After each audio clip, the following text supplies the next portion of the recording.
Hey all, it's end of July and I do have an update for you. I'm going to show you a couple of things on the car and see if you can guess what the update's going to be.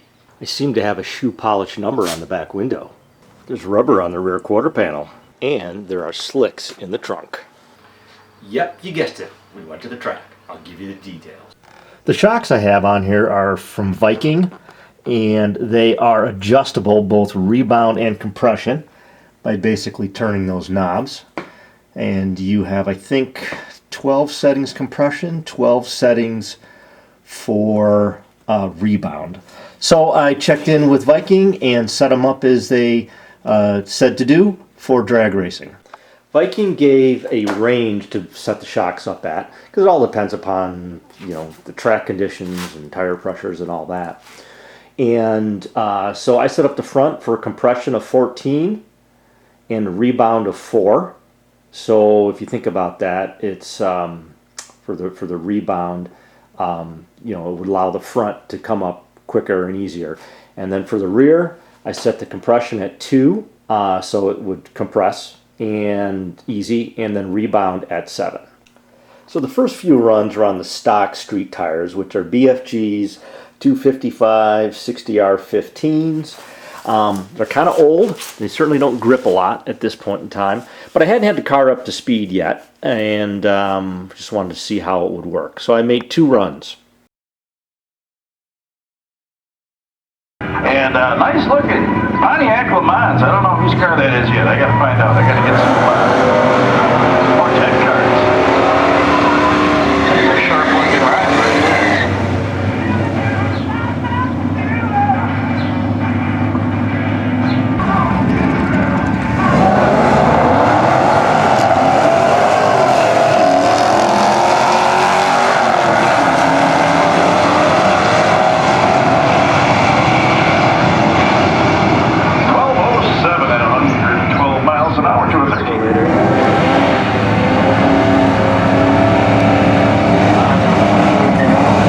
Dad doesn't even have the slicks on right now, dude. These are street tires. I know.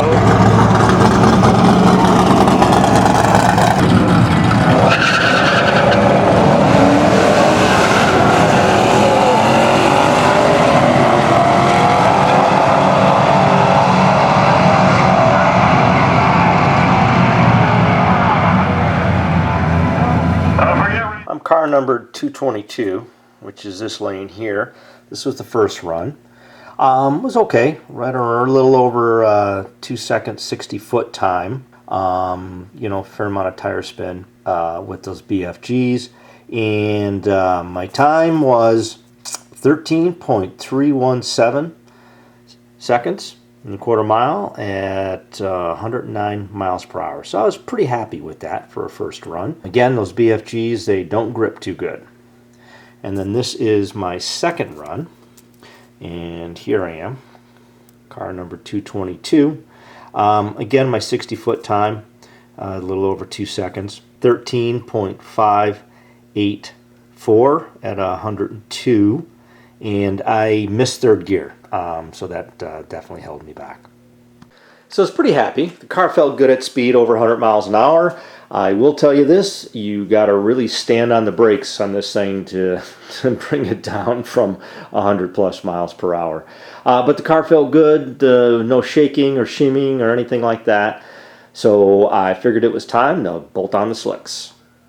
So these are the slicks that I'm using. They are M&H Race Masters. They are bias ply. They're a cheater slick. The size of them is a 26-inch diameter by 10.5-inch wide by 15s. And you can see by the tread here that, again, they're a cheater slick, so they have kind of a minimal tread in them. I didn't know what to expect. These things are actually brand new. I've never run these slicks before. My old slicks were Hoosier QuickTime Pros, which I absolutely loved. Pretty dry rotted and pretty old, so I didn't trust them. So I bought these off Facebook Marketplace. Believe it or not, some dude had bought these to put on his Honda Civic. Way too big. They didn't even fit. So they were brand new. Didn't even have a pass on them. But I figured I'd try them out.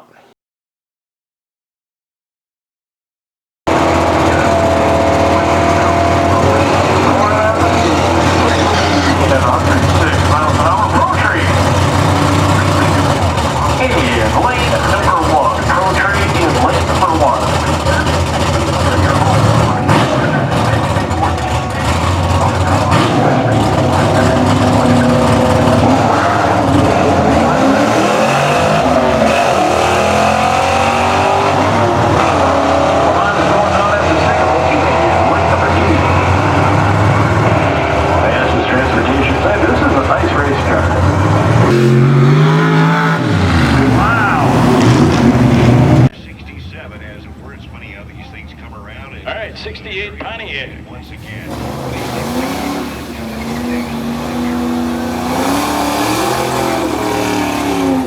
The Drive, Chicago's classic rock.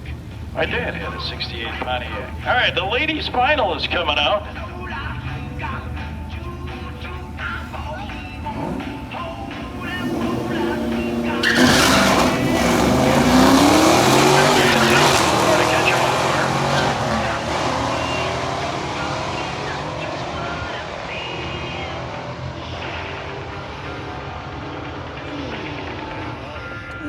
So after a few passes of missing second gear and bouncing off the rev limiter in second and third gear, I finally got a couple of clean passes.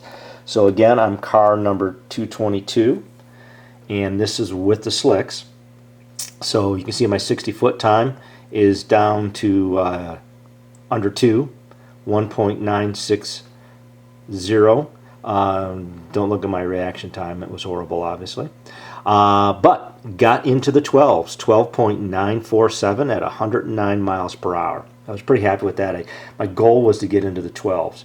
And then, my last run, I clocked off this one here, which, again, good 60-foot time, 1.992, and 12.796 at 110 miles per hour and change. Really super happy with that.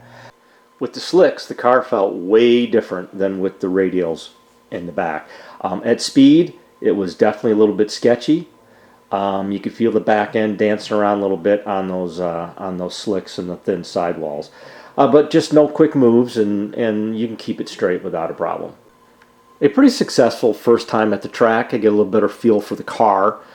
You know, what am I going to do next time I'm out there? I want to play with tire pressures. I want to play with those shock settings for sure. I need to launch the car better. I just, you know, see if I can better those times. What made the night really fun was going up there with my son Eric. He raced my V6 Mustang, and then my buddy Cap in his Mustang GT. We had a really great time. It was a good night overall. A couple extra videos showing those guys running and racing.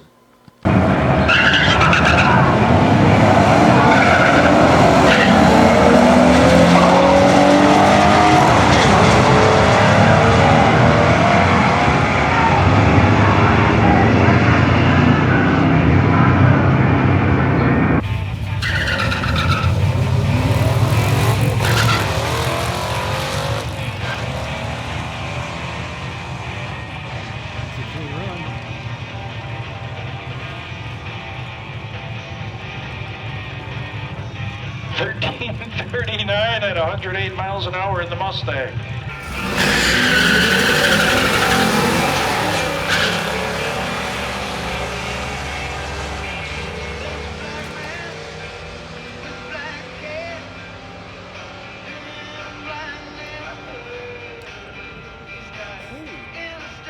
Wow.